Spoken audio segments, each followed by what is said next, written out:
Стихотворение чеченского писателя, поэта, члена Союза писателей СССР, легендарного сына чеченского народа Умара Ярычева.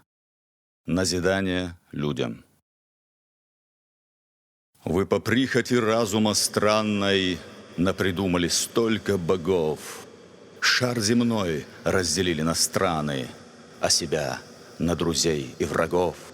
Пирамиды в песках воздвигали и в раздумьях о вечном добре солнцу истины гимны слагали, а Джордана сожгли на костре. Злая заповедь око за око и дорога из света во тьму убивали за правду пророка и потом поклонялись ему.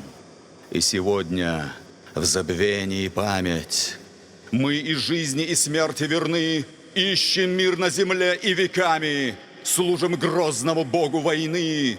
Мир от вашей безумной затеи даже мудрость не в силах сберечь. Вы священный огонь Прометея превратили в пылающий меч. Так зачем, по какому указу и на чей неразгаданный зов в муках шел человеческий разум через мглу и сияние веков? Не теряя надежды и веры, и мучительной истины путь, может нам возвратиться в пещеры и огонь Прометею вернуть. Разве это не горькая шутка, что к раздумьям таким привело?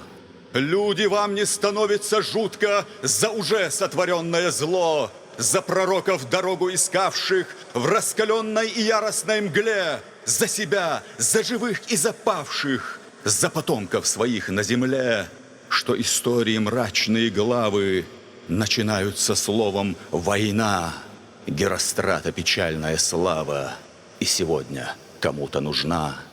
И пока она свет не затмила, мы осилить навечно должны круговою порукою мира, кровожадного зверя войны.